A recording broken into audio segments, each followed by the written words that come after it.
Welcome everybody, there's the psychology student here. Today we're talking about changing behavior. Let me ask you something. Have you ever tried to change someone's behavior? Maybe a friend, maybe a spouse, a parent, a colleague, a classmate. And how did that go? When they were, let's say, engaging in something that you knew was not good for them. Maybe they didn't exercise as much, maybe they weren't as compassionate as they could have been. How did you go about getting them to change this behavior? Did you tell them, so-and-so, stop doing this?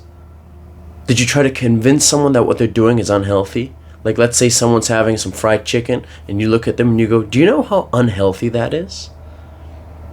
And if you have done that, what was the response like? Was it what you hoped it would be? If you're like me and my friends, generally when we try to change someone's behavior, or when we try to change the way someone thinks, or even a certain habit that someone engages in, we have to be careful that we don't force someone to do something that they're not ready to do. So, when we're talking about stages of behavior change, here are a couple that I want you to become very familiar with. Precontemplation, contemplation, preparation, action, and maintenance. All right? So this is a theory behind the change of behavior, which essentially says, look, depending on what position you are in, depending on where you're in mentally, it's going to dictate how much of a change you're going to want to make. So for example, if we start at the very, very bottom, which is pre-contemplation. Pre-contemplation represents the place mentally where an individual is not even aware of the problem. So they don't even know that there's something wrong. This is when there's an individual who doesn't work out at all, has a very sedentary lifestyle. All they do is sit home, watch movies, watch TV. They're sitting on the couch, and they don't see a problem with that. Okay? Second stage is called contemplation. This is where that individual is still sitting on the couch, but now they're thinking about, maybe I'm sitting here, maybe it's not the most healthy. Maybe I could go out for a walk. Maybe I could get one of those indoor bikes, put it in front of my TV, and I could pedal while I watch TV. I could do something like that. That'd be nice. I bet I'd feel better. Maybe I'd lose a little bit of weight. There'd be a little less pressure on my joints. I can maybe strengthen my heart so I'm not out of breath when I go up a set of stairs. Right? That's contemplation. Next up, we have preparation. So preparation is, there's a problem.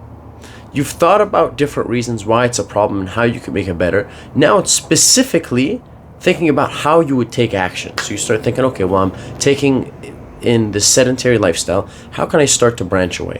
What if I could take one day a week where I go out on a walk? Okay, what would that look like? How long would this walk be?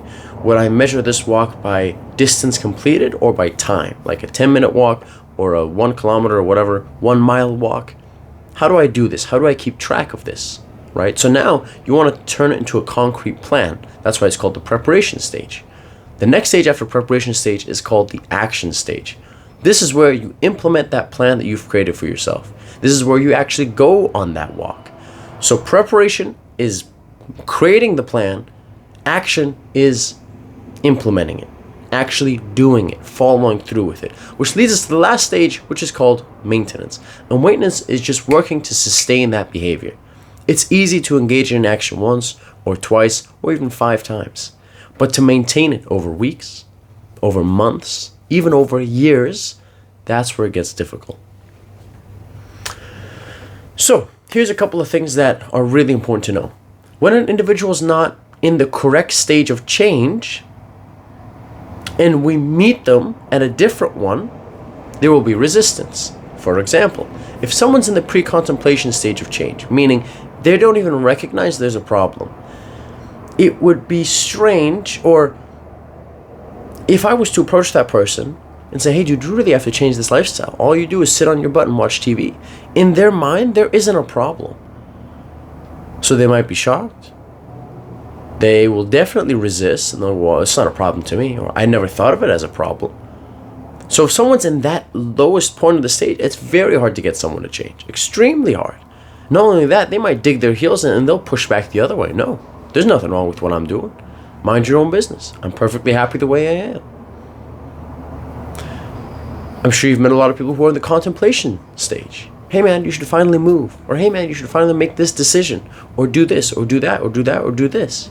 And they say, yeah, you know what, I've thought about it. It sounds really great, but I don't know. I don't have the time. Or, that sounds really neat. That sounds really interesting. Yeah, I definitely want to. I just, I don't know when. I don't know when I'm going to do it. So this is an individual who's now entertaining this idea of whatever change it is, whether it's eating clean, exercising more, asking for a promotion, getting with the girl of his dreams, leaving the girl who he's not so happy with, whatever it may be. But he's not actually intending to make a plan of action. They're just kind of thinking about doing it. Hey dude, you should take a class in salsa dancing. It sounds fun. It sounds like you might like it. Oh yeah, that's interesting. Never thinks about it again. So whenever you talk to someone and there's certain behavior that you find they're unhappy with, it's an interesting psychological experiment for yourself to try to think about what stage a person is in. If you talk to people around December time, okay, here's a question for you. And they say, yeah, in the new year, January 1st, I'm going to start going to the gym 3 times a week. I'm going to eat clean. I'm only going to go to McDonald's once a week. They start giving all this to you folks. What stage of change are they in? Which one is it? Is it pre-contemplation, contemplation, preparation, action, or maintenance? If you thought preparation, you are correct. Absolutely. So now it's just waiting, being ready to start. And obviously action is they're already doing the thing. They're engaging in that behavior that they want to change or that they want to see changed. One of the ways that we can help guide people with their knowing, or largely without them knowing, throughout the stages of change, is what we like to call change talk, or the opposite of that being sustain talk. I'll give you an example. One day me and you were sitting down and you go, Daniel, I gotta stop eating so many French fries. And I'd look at you and go, why? Why do you want to stop eating French fries? And you go, man, I eat them so much and they're so heavy and it just makes my stomach sick and I feel tired and sluggish afterwards. And then I'd respond with, look, a lot of people love French fries. I love French fries. I don't know anyone else who's trying to quit. So why are you trying to quit? In other words, we're going to be a dumb detective, all right? You know that French fries, whatever, every day are unhealthy for you. You know that sitting on your butt on the couch every single day without exercise is unhealthy for you.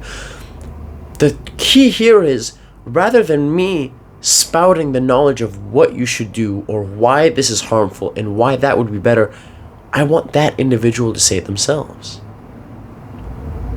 So this person says, look, I should stop. I shouldn't drink as much Coke as I do. And then you go, well, why not? What's wrong with drinking Coke? You go, well, I mean, it's bad for my teeth and it's bad for my stomach and digestion and it gives me acne and it does all this stuff and the sugar rush and insulin and blah, blah, blah.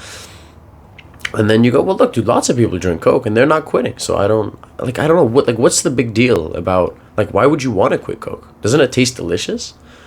And you're getting them to argue the other side, to go, look, I know it tastes delicious, but I've gone to my dentist a bunch and he says I got to get another filling in and blah and this and that and I'm trying to lose some weight and having a can of Coke every day is only making it harder.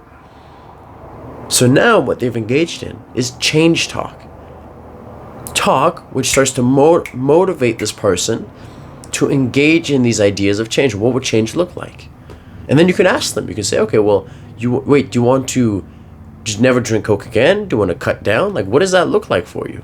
Maybe they say, well, I'd like to go from drinking 1 can of pop every single day, 7 days a week, to, and most people will do this, they go to the extreme, to drinking 0 cans of pop in a week, drinking 1 can every month. And by the way, that's not for everyone, but a lot of people, the goal is too big too soon, and that's why they fail.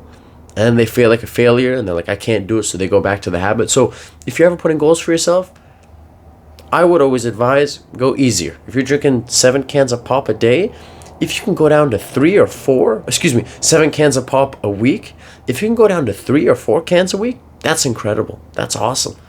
You're cutting it by 50%. That's a huge deal. You don't have to go from 7 to 0.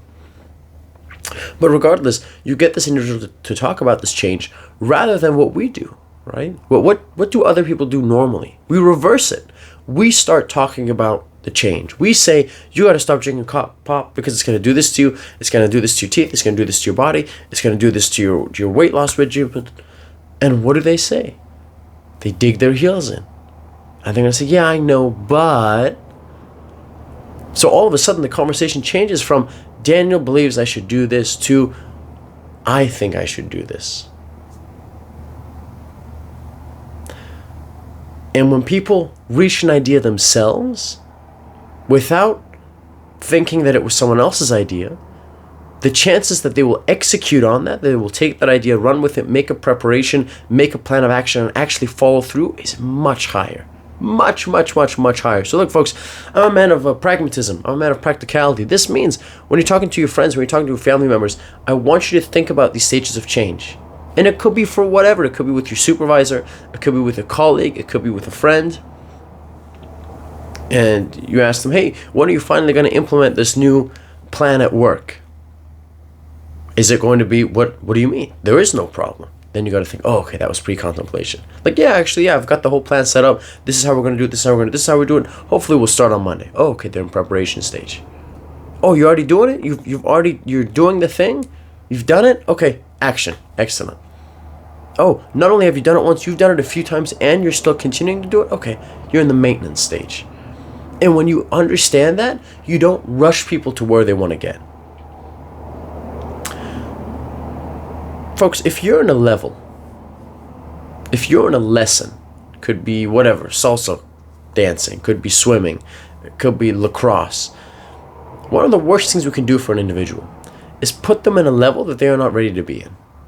If you are a martial artist, one of the worst things we could do to you is give you a belt that you are not ready to carry. If you're a black belt and you are losing to every other black belt, it's going to crush your soul. It's going to hurt your confidence. It's going to hurt your ability to move forward. We want individuals to be challenged, but we do not want them to struggle. Because then comes discouragement, then comes resistance, and people are going to push back. That's why if you take anything away from this, let it be this. It's really, really important that we meet people where they're at. It's really, really important that we meet people where we're at. If you're in the preparation stage or you meet someone in the preparation stage, start talking about ideas of how to change. Oh, okay, have you thought about this? Have you thought about this? Have you thought about doing it this way? What do you think about this? But if you meet someone in the contemplation stage and they're having these ideas, but they haven't made a concrete plan, you got to think, well, they're not in a place right now where they're willing to make that change. Imagine you're a counselor and a client comes to see you and they would like to, my thoughts always go to health and fitness because it's such a relevant one, it's such a common one. And when I say lose weight, folks, I don't just mean we want to get as slim as possible. I usually think we want to go to the gym, we want to do some strength training, we want to start eating healthier. And there's a lot of people who have excessive weight, meaning weight that does not serve a practical function, especially if you look at it from like an athlete perspective, like whether it's swimming, whether it's running, whether it's weightlifting. So naturally, when you start eating a little bit more clean, you're going to lose a little bit of weight. It's normal. So you take an individual who is in this place, and if we're meeting them where they're at, if there's a client who comes and sees you and you're the counselor, and they say, look, this is what I'm thinking about doing, right? Because they've showed up to a counselor, which tells you something, right? They hopefully want to change something. All of a sudden, 3 weeks go by, and it takes them very long to make a plan. And when they do make a plan with you, kind of after the 3-week period, they're delaying taking action. 1 month has gone by. They're seeing this counselor, and they are not acting on the plan of which they've created. So you kind of sit there and go, like, what's going on here? And unfortunately, it's the case where counselors are going to see individuals who show up who want to make a change, or so they think they want to make a change, but they're not ready to. Having those burgers and fries and pizzas or sitting on the couch watching TV trumps their desire to make a lifestyle change, to change something in their lives, to go a different way. And because of that, a lot of people who go to counseling, they say, oh, counseling doesn't work. Counseling didn't work. It didn't do anything. Well, what did you want it to do? I can't pick up a controller and control you. I can't force you to the gym. I can't force you to eat differently. Right? Maybe you show up to the counselor's office because you're in the contemplation stage. You know there's things that you could be doing that would make your life stratospherically better. But you're not in a place where you're willing to sacrifice the things necessary in order to make that a reality. And because of that, we face stagnation. And rather than saying, I'm not ready to change, or I don't want to change, we blame it on the counselor, right? We blame it on the third party. Oh, you just didn't do your job well enough. You didn't coach me well enough. You didn't force me out the door. Folks, it starts with accountability. And it starts with responsibility. So if we want to change, we want to keep in mind those stages of behavior change when we're moving forward. Not just for other people, but also for ourselves. We can reflect within and go, what is a habit that I've wanted to change that I haven't for a very long time? What is a habit that I've wanted to do? Maybe you don't floss every day. Maybe you'd like to play your instrument a little bit more. Maybe you'd like to see your friends a little bit more. Whatever it is, sit there and think about, oh, what stage of change am I in for this behavior? And you can learn a lot about yourself. You can learn about other people. And you can learn a lot more about the world. Thank you very much for listening. Take care of yourselves. Bye-bye.